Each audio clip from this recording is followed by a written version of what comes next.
Hi everybody and welcome back to Lost Genre Reddit Stories. A quick warning before we begin. In the update to our main story today, there is mention of abuse. So if you are uncomfortable with that, you might want to skip the first story and move straight on to the mood booster. So now, let's get started with that story.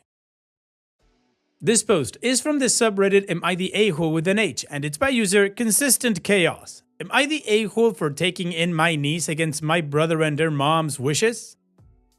I don't think I did anything wrong, but they are convinced I'm an a-hole. So my brother wanted me to post here for unbiased opinions. So, my 25 female brother Eric, 35 male, married Mandy, 39 female, about 5 years ago. Mandy has a daughter named Layla, 18 female, from a previous relationship. When I met Layla, we clicked instantly. She was 13 and I was 20, and I felt like I was her big sister, even though she was technically my niece.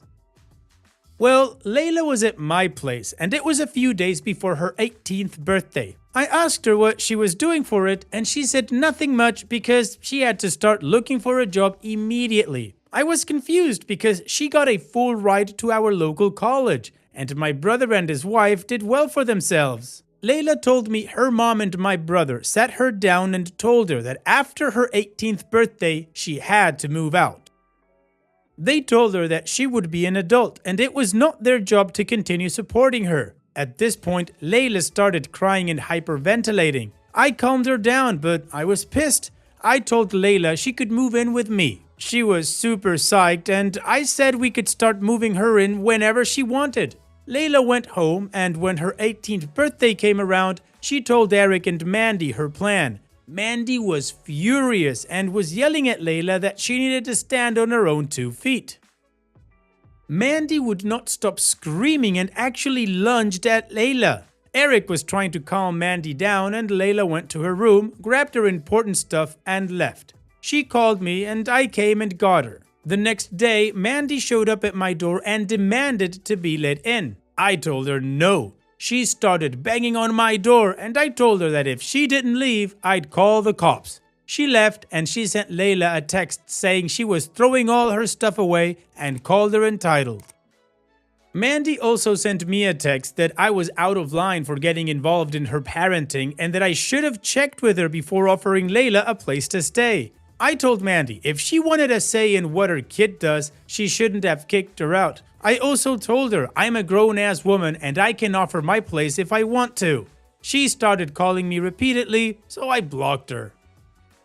Eric says I need to just apologize for the sake of peace, but I think that's ridiculous. Yeah. If anyone should apologize, it should be Mandy to Layla for how she treated her. Mandy is still really mad and is refusing to come to future family functions because nobody agrees with her. She said she would only come if I apologized. So my brother says I'm an a-hole and causing all the problems. So what do you all think? Am I the a-hole?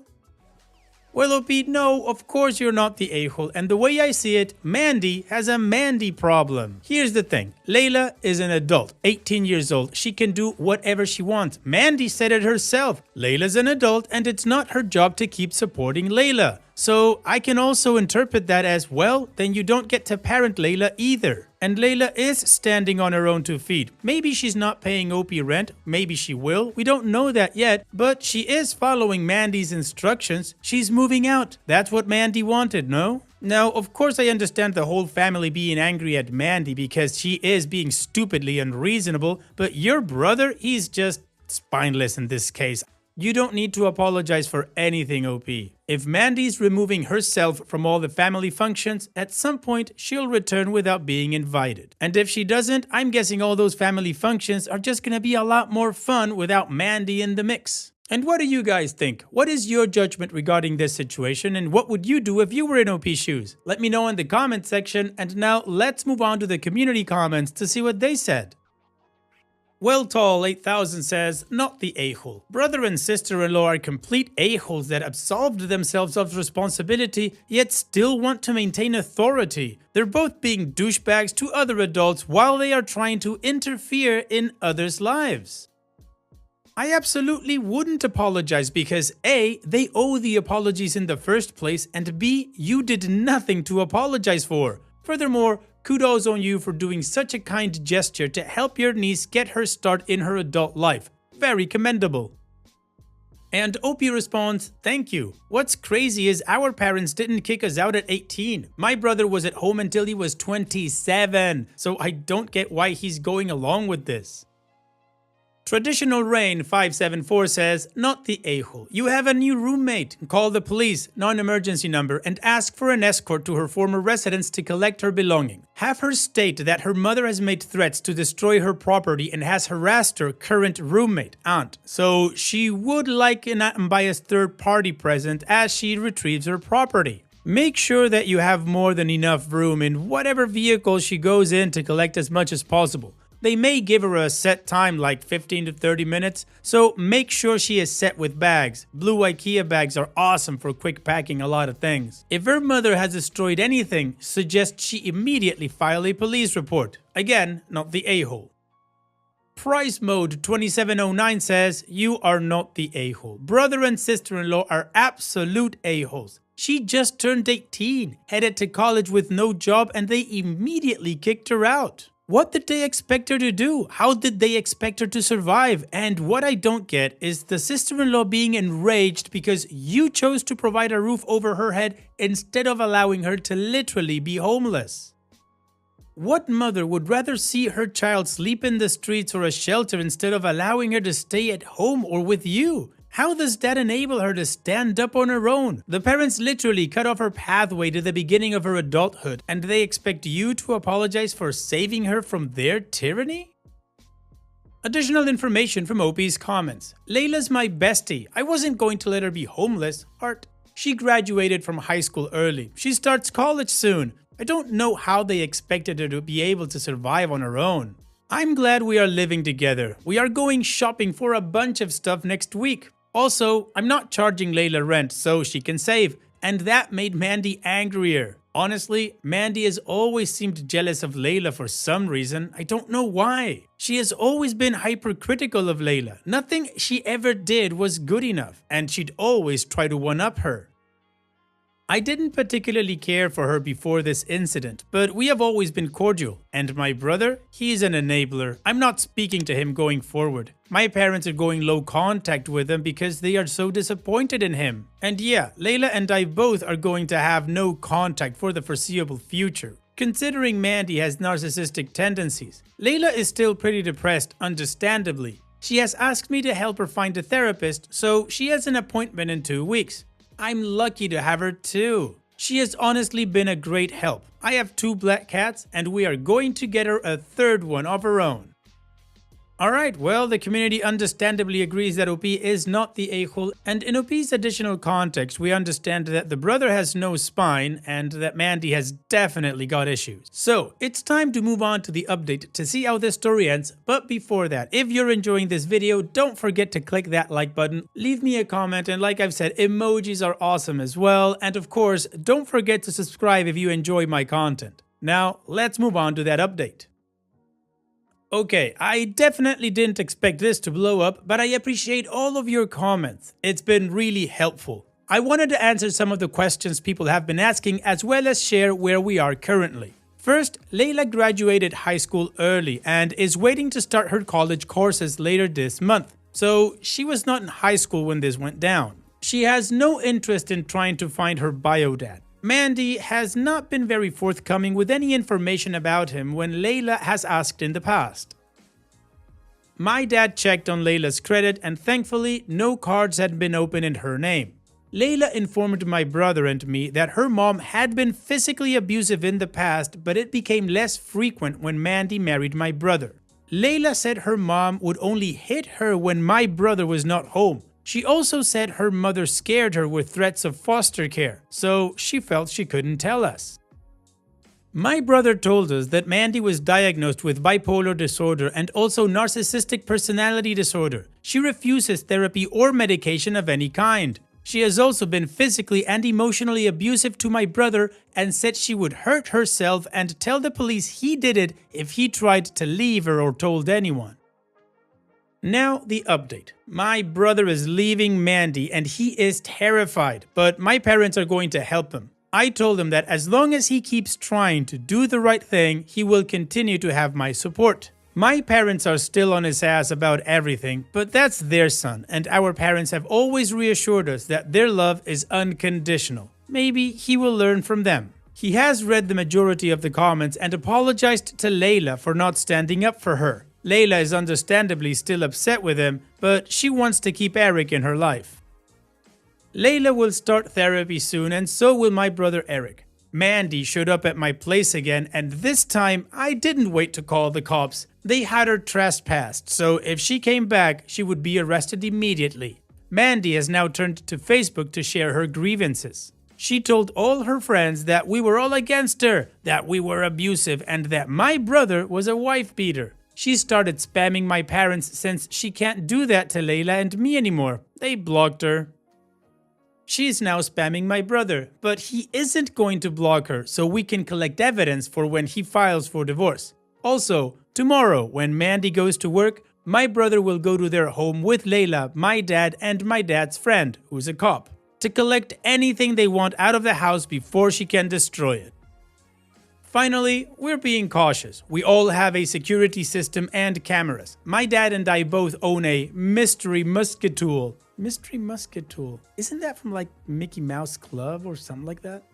Also about my brother, he can't have biological children, and I know he really does love Layla. That's why I was surprised he went along with this. I didn't realize he was being victimized too. I want to thank you all for your support and your advice. My family and I are truly grateful. Heart.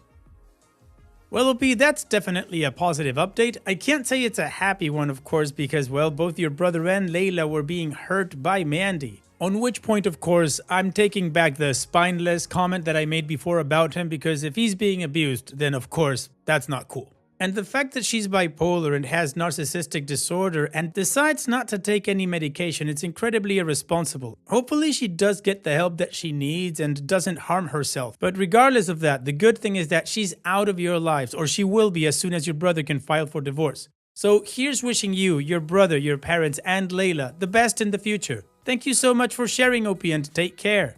And now let's finish this video with a mood booster post. This post is from the subreddit Malicious Compliance, and it's by user The Vaneja. Work tried to punish me. It backfired. Back in maybe 2006-2008-ish, I was a tax associate at the most well-known tax service in North America. I did very well in the class you took, which determines your eligibility to be hired, and taught you how to do taxes, and was hired.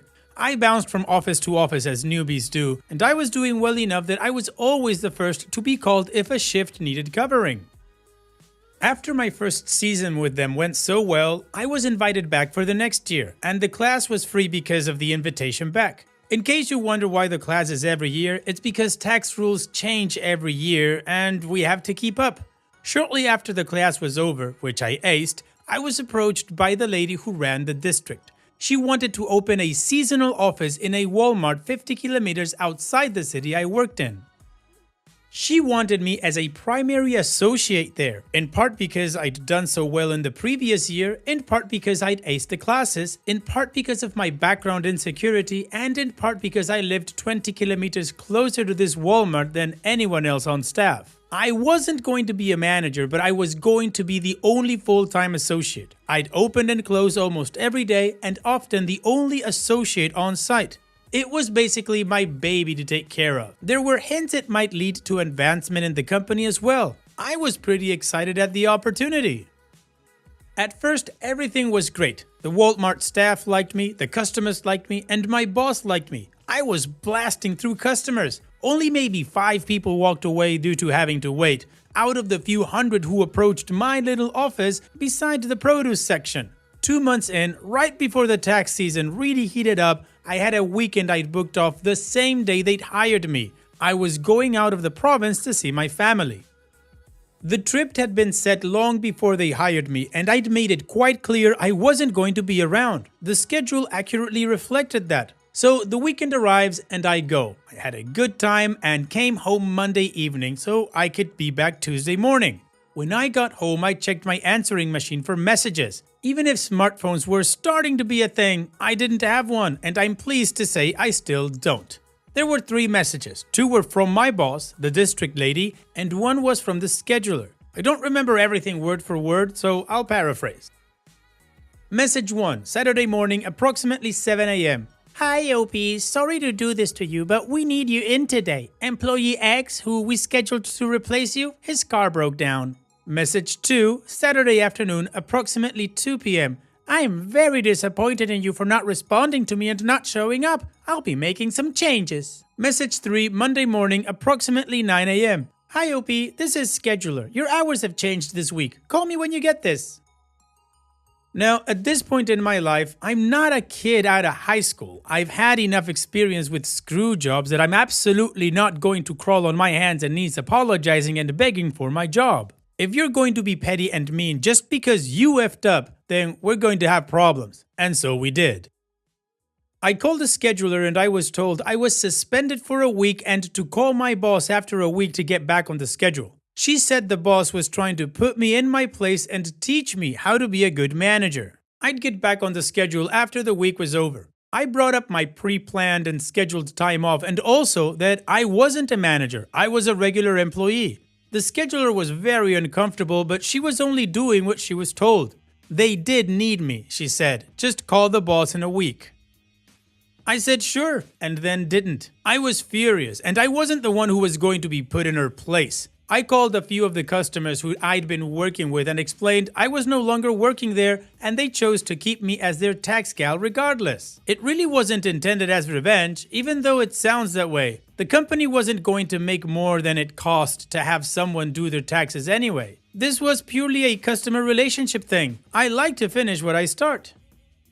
The real revenge was accepting my suspension. The entire week I was suspended, I made sure to stop in at the Walmart to see if I knew who they scheduled for my shift and if we were friendly. Then help them out with the quirks of his location. But there was never anyone there. I confirmed with the Walmart staff all week that they had no one working there. Paying Walmart to rent space and getting nothing but a bad reputation for it because the heavily advertised new location had 0 employees. It remained that way for the rest of the season, 2 months. The boss never called me back, and I never called her. Pride. I have no idea how it impacted her professionally. I've stayed far away from taxes ever since. I got another job before my suspension was over, and I never looked back.